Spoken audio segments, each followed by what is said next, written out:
thank you very much for inviting me here this morning.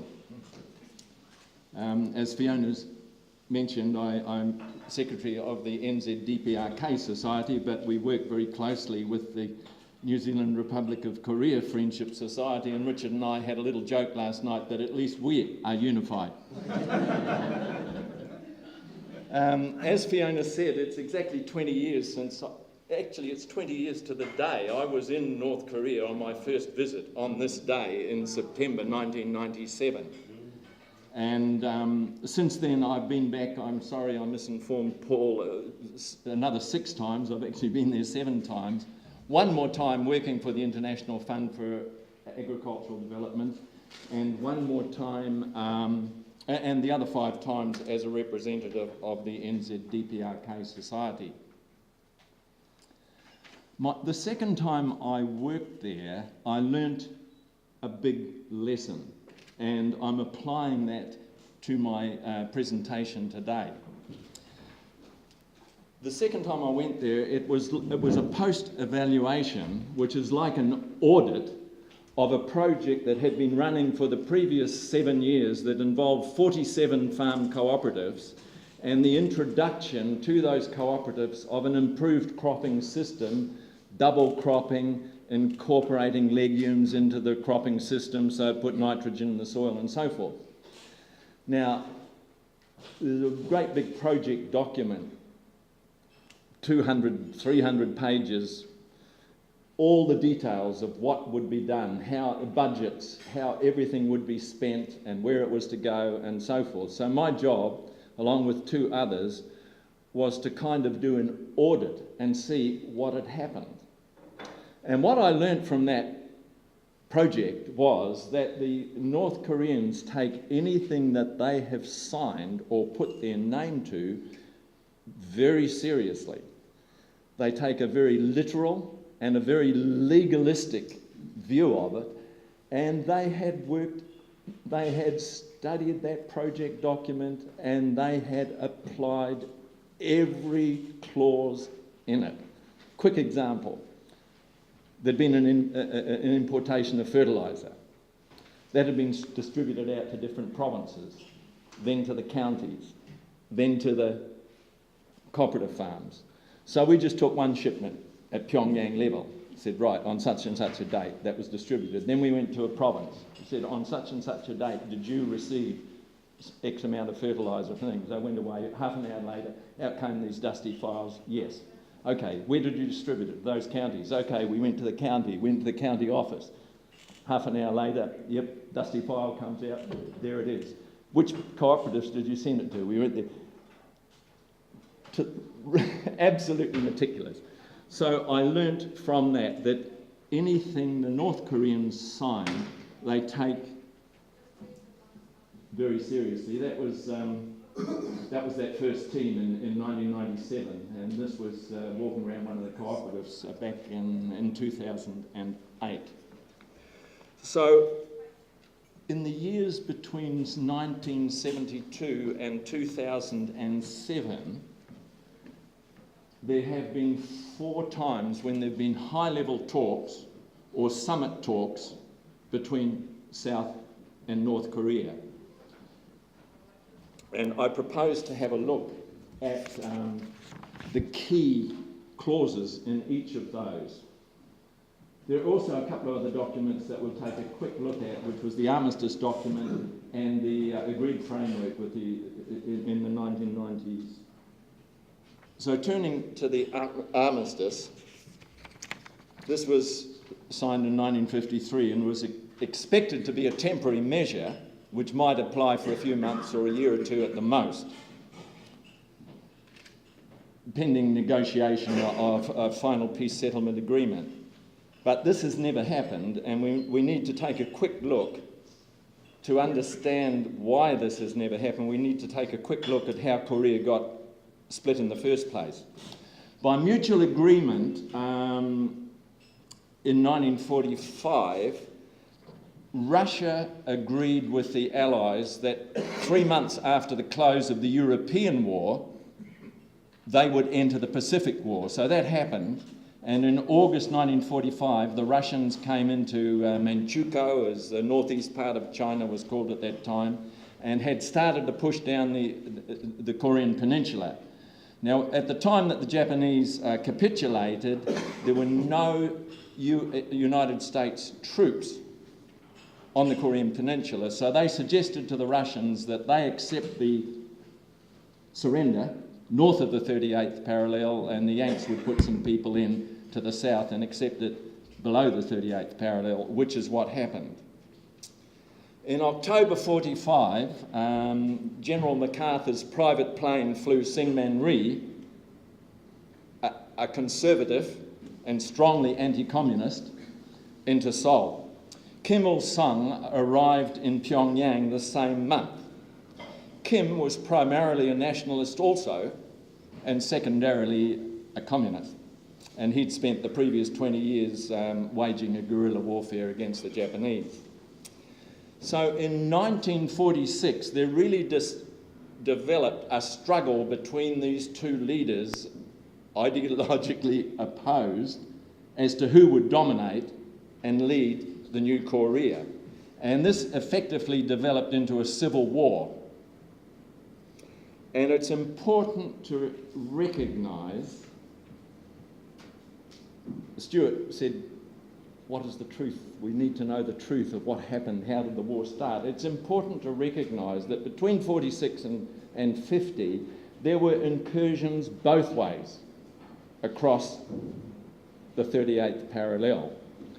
And it wasn't until May or June 1950 that the Americans decided that they would go in and support their man. An appeal was made to the United Nations to support Syngman Rhee's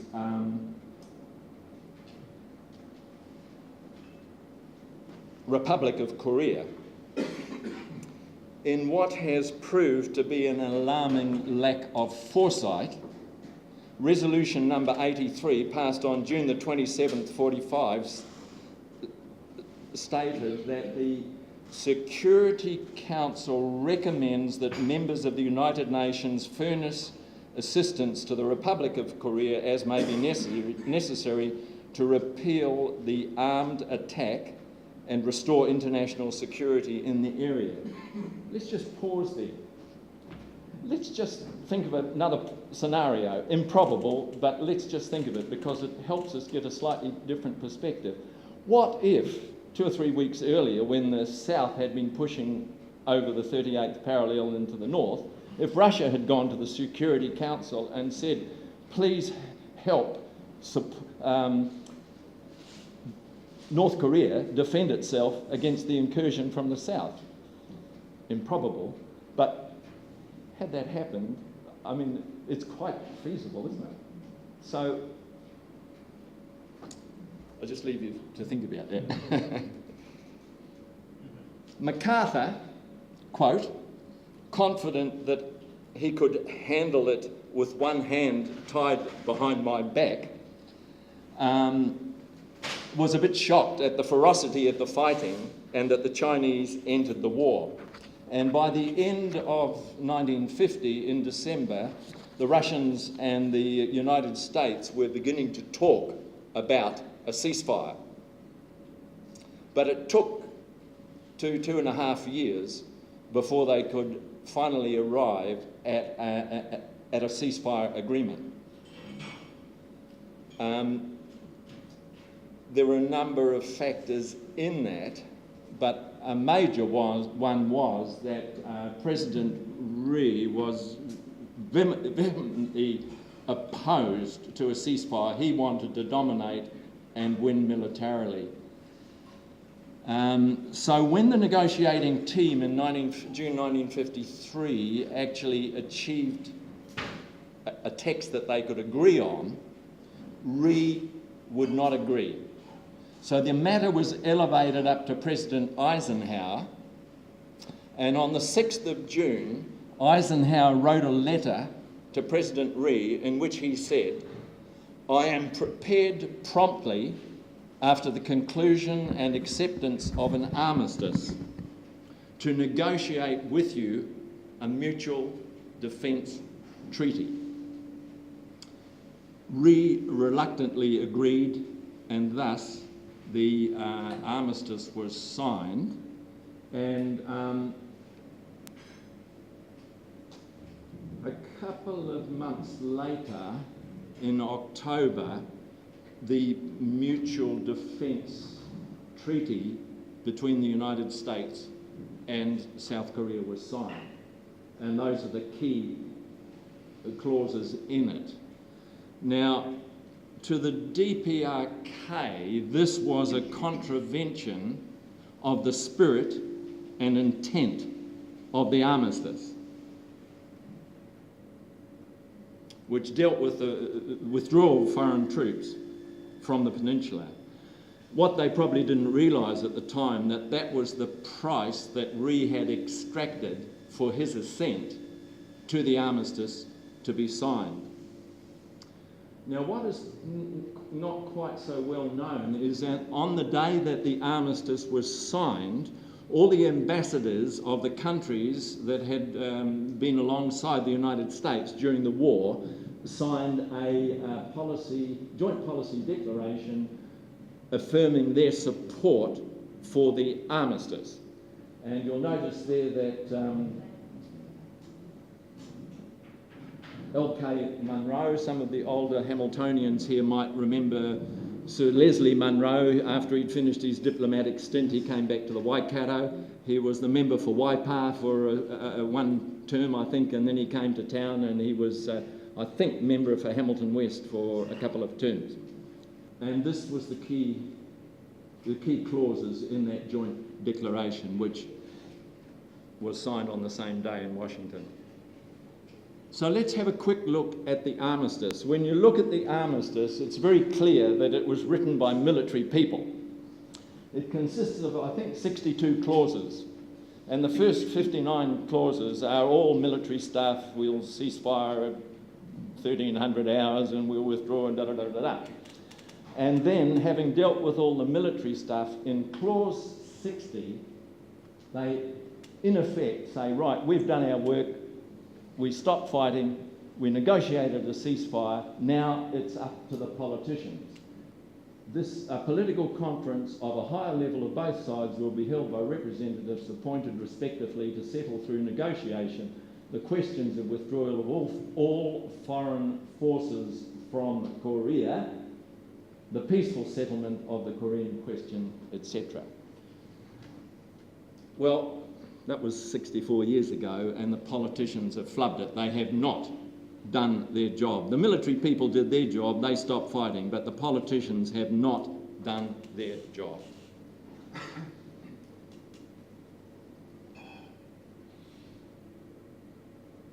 A couple of attempts were made.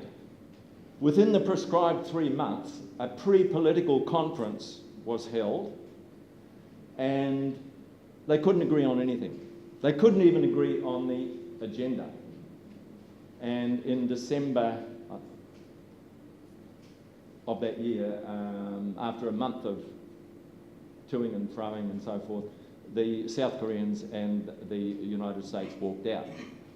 In January 1945, Russian Foreign Minister Molotov suggested that there be an international conference on security in Asia in general, because the whole thing in Vietnam was sort of coming into focus too. So this led to what became known as the 1954 Geneva Conference, which started in May, I think, 1954. For a month, they discussed Korea, but once again, they could not achieve any agreement. The main sticking point, I think, was that South Korea and the United States was insisting that the United Nations broker an election through the country. But to the North Koreans, this was unacceptable because in their eyes, the United Nations was a partisan, was a combatant in the war. after a month, they moved on and they talked about Vietnam and Cambodia and Laos, and we all know where that ended up. So really the 2 months of discussions at the 1954 Geneva Conference were a waste of time. So this now takes us to just have a quick look at the role of the United Nations. First of all, I do have a quote. I thought I'd put it on the screen, but obviously I hadn't. I'd like to read from you what the Canadian delegates said at the conclusion of those 1954 talks, and the reminiscences of the British delegate say much the same thing. Chester Ronan, the Canadian head of the Canadian delegation, said this: "I was appalled by the great differences in position taken by the United States and South Korea on the one hand, and the most of the rest of us on the other. I thought that we had come to participate in a peace conference. Instead, emphasis was entirely on preventing a settlement from being realised. I was particularly disturbed by statements, especially from the South Koreans, supported by the Americans, giving the impression that the conference had been called upon merely to go through the motions." A failed talkfest. So let's have a quick look at the involvement of the United Nations. As you saw before there, the armistice agreement was signed by Mark W. Clark, designated as Commander-in-Chief, United Nations Command. Now from this, one would imagine that that document is a United Nations document, and that the United Nations should be responsible for invoking Clause 60 and calling the political conference to facilitate a peace settlement agreement. Well, they weren't involved in those pre-political talks or the 1954 talks, so obviously they didn't see that that was their role. And furthermore, this term, the United Nations Command, let's have a look at that. In June and July of 1950, there were 4 resolutions passed by the Security Council dealing with Korea. Not one of them mentions the United Nations Command. Resolution 84 recommends that all members providing forces and other assistance available to the Unified Command under the United States of America. The Unified Command under the United States of America. And all the UN documents of the time referred to the Unified Command. In fact, there is no such thing as the United Nations Command. It's a con job, it's a hoax invented by General MacArthur's monstrous ego. I mean, the United States is still claiming today that they're acting as an agent of the United Nations and have done in Korea since 1950.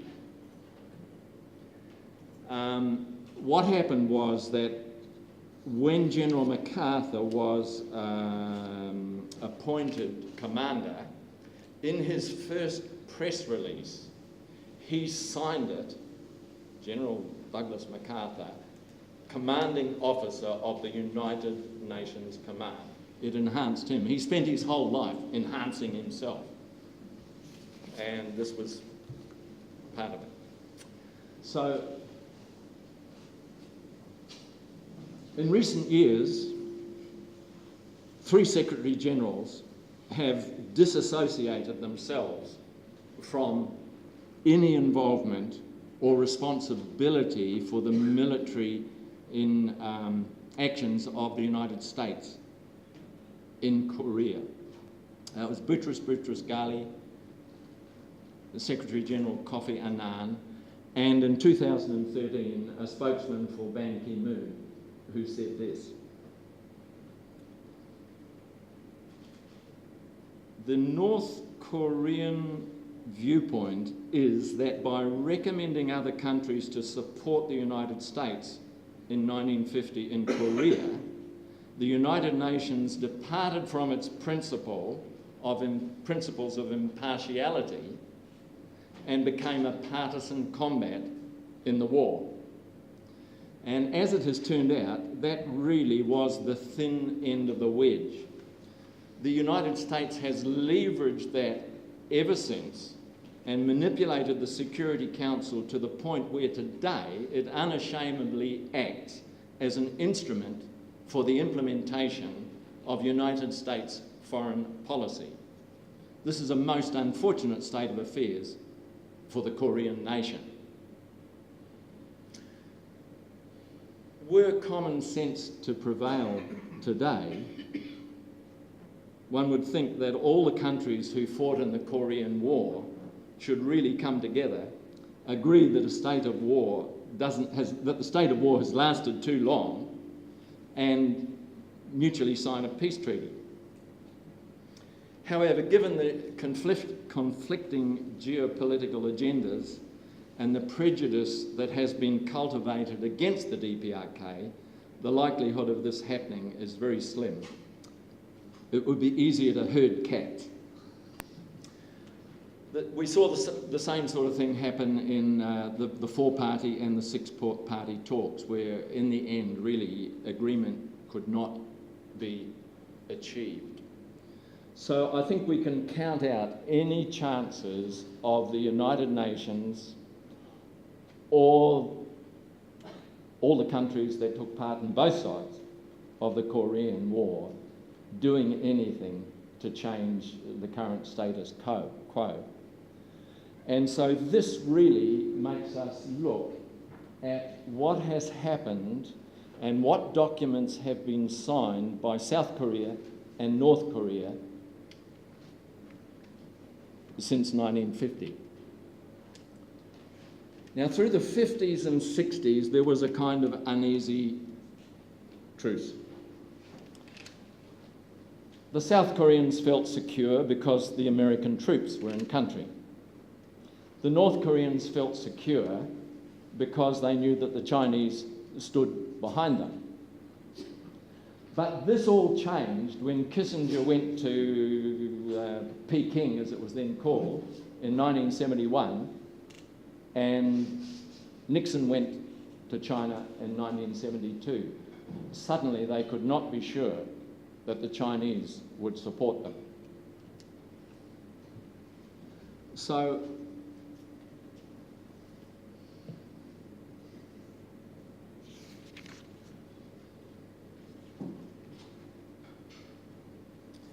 we cannot be for sure, but we can conjecture that it was not a coincidence that Kim Il-sung, in an August 1971 speech, stated, "We are ready to establish contact at any time with all political parties, including the then ruling Democratic Republic Party in South Korea, and all social organisations and individuals in South Korea." In other words, he said, let's talk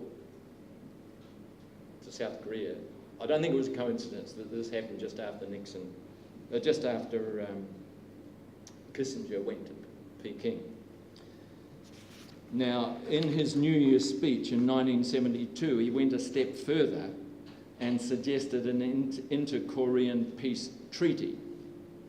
And this is what led to high-level talks in 1972 between South Korea and North Korea. And this led to the first document, high-level officials, the first document signed by both South and North Korea. The key points there are without depending on foreign powers and without foreign interference, we'll work towards unification.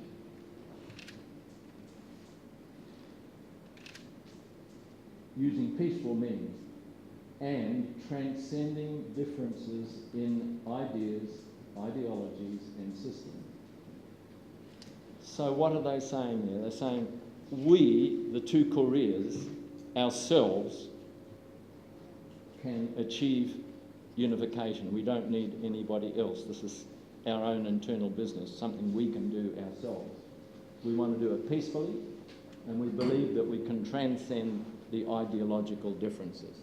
Although those talks continued, they came to nothing.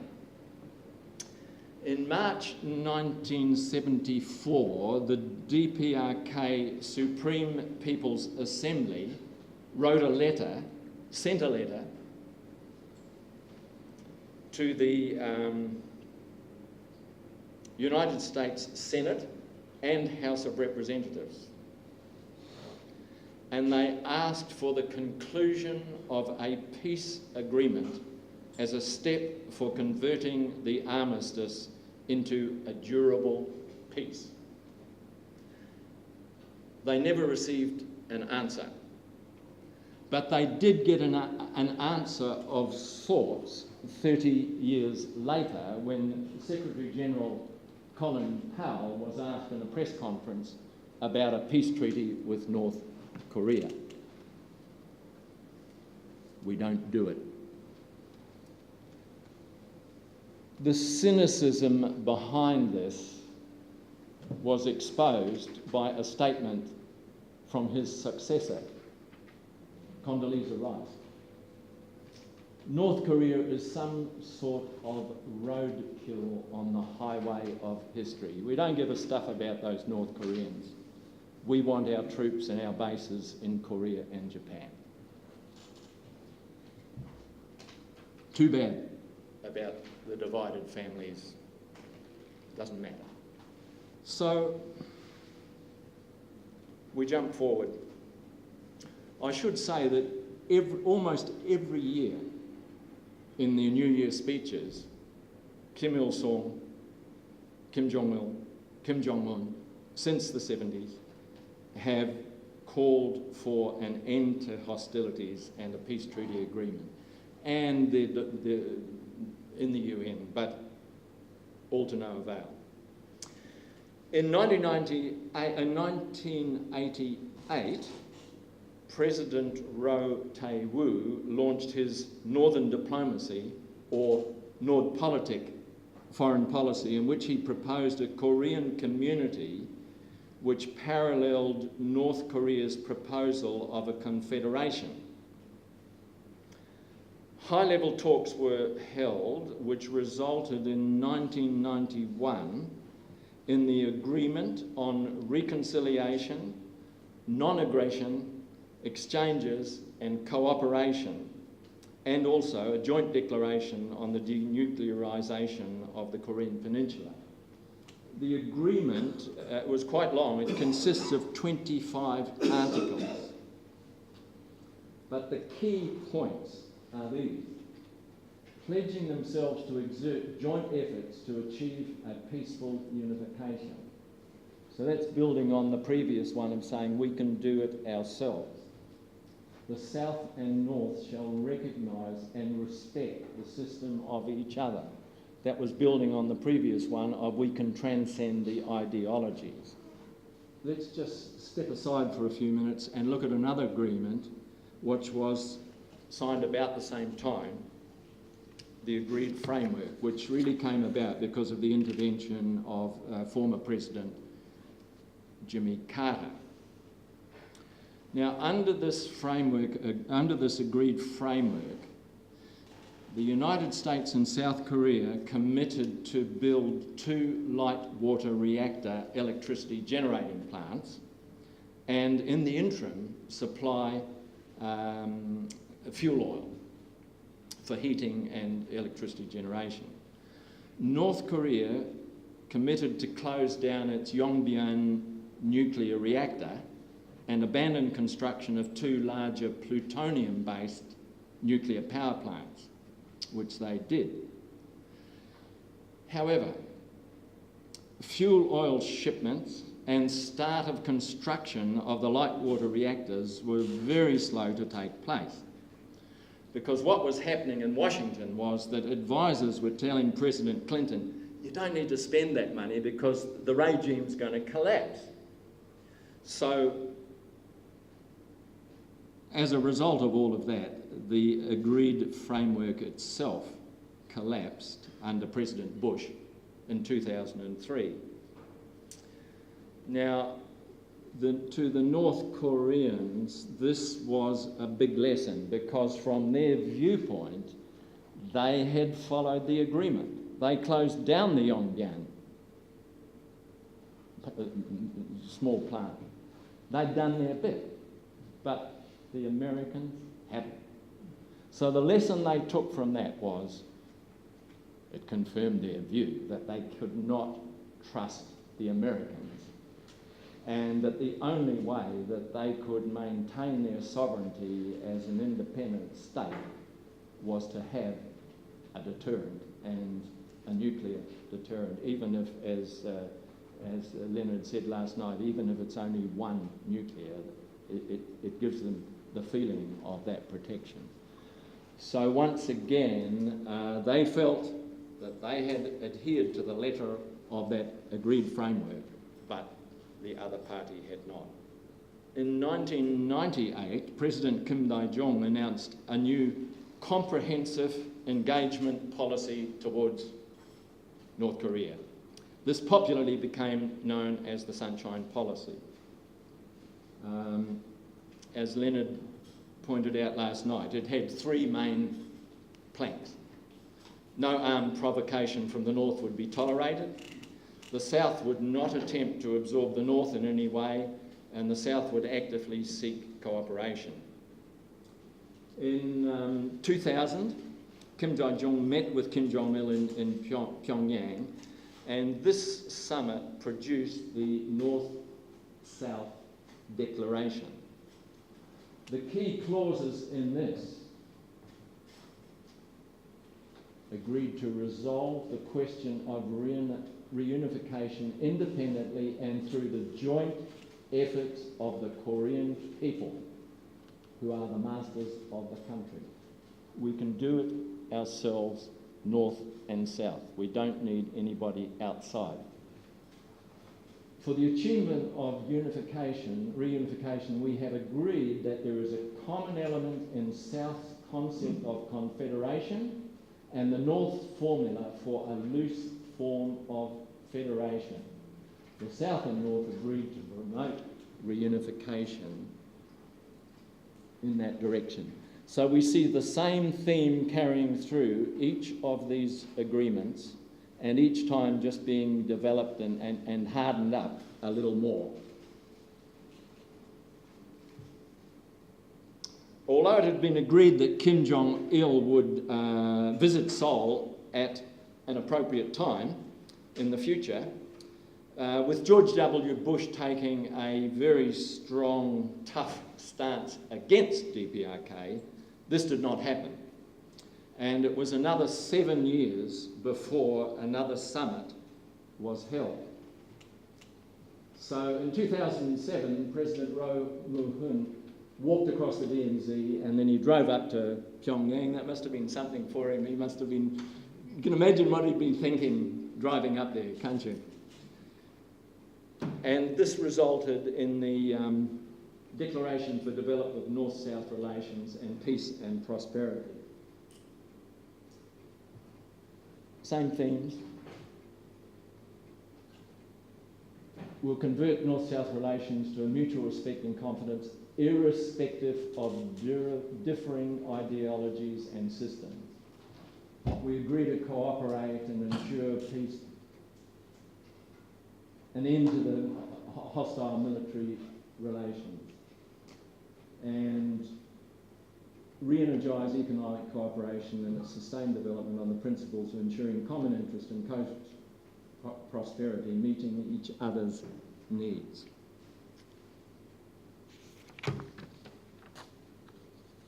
Actually, that was a very long agreement. There was a lot of more detailed stuff there, but that's sort of the nub of it from what we're looking at today. It's unfortunate that the positive intentions of the October 4th Declaration have never been acted upon.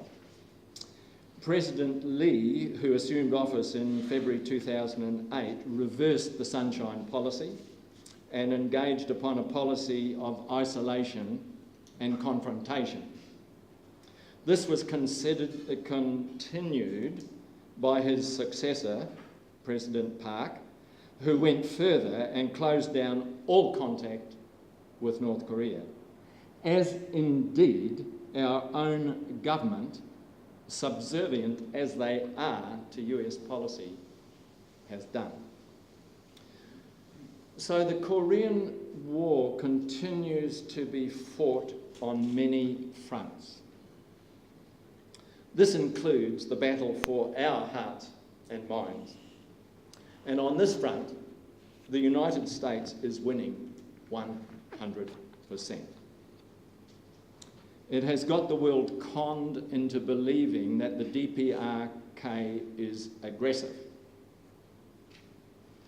They are not. They realise that to be aggressive is to be suicidal.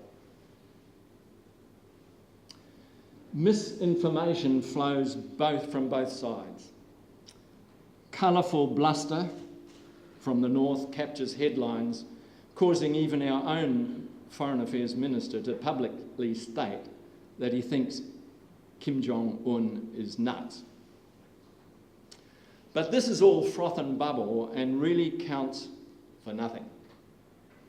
What will count in the long run are the actual written statements, written agreements signed by the South and the North. Through these are running three common threads.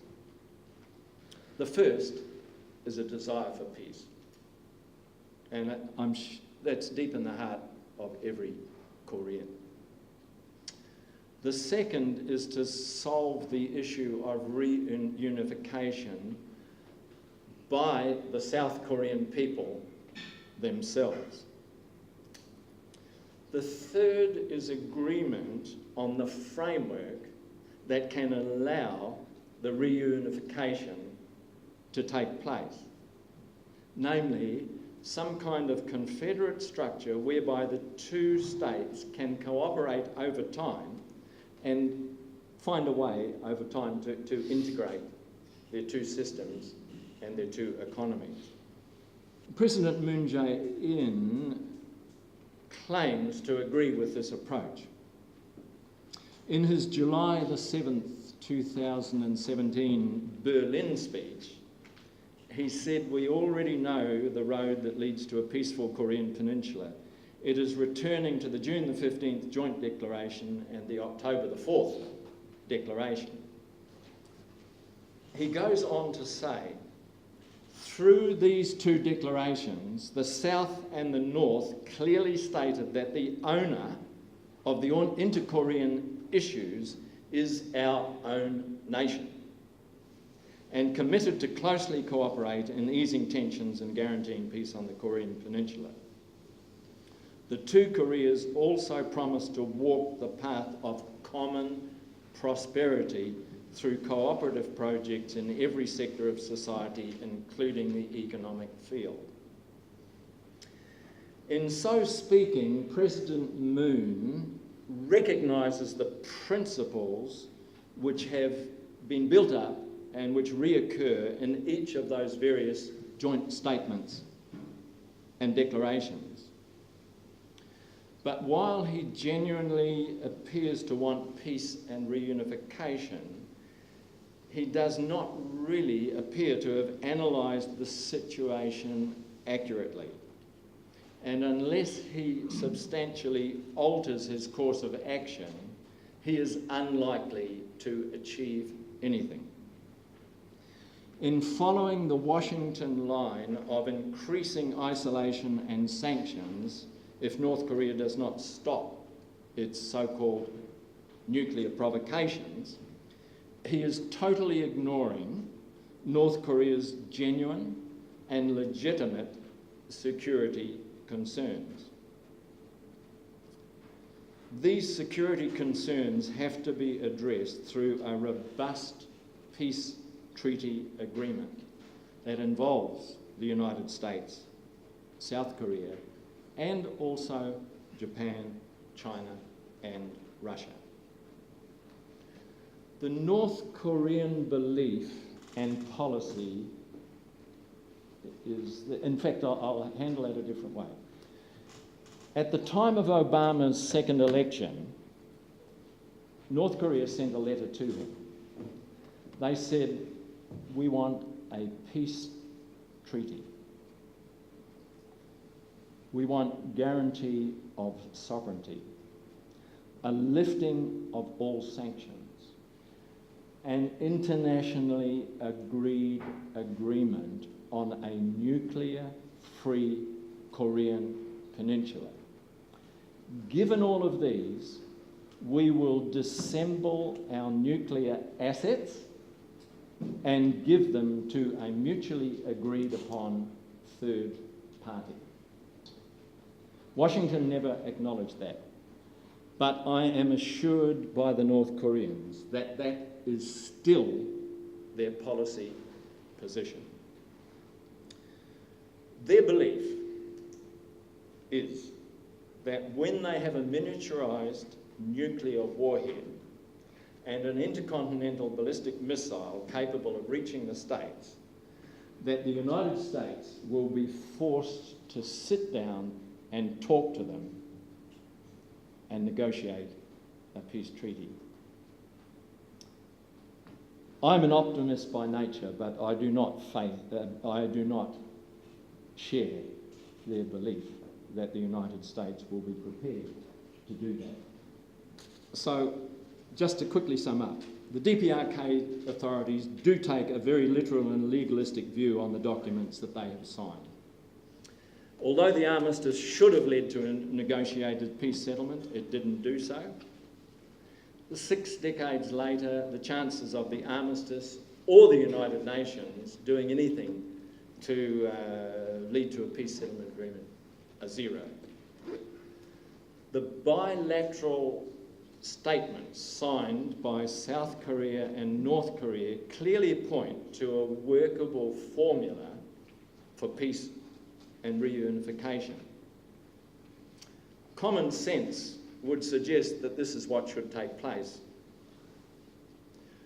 Were the two Koreas to agree that they were no longer at war, there is little that the United States could do but accept a cessation of hostilities on the peninsula. However, unfortunately, common sense seems to be a commodity that is in short supply. So let me end on a slightly lighter note.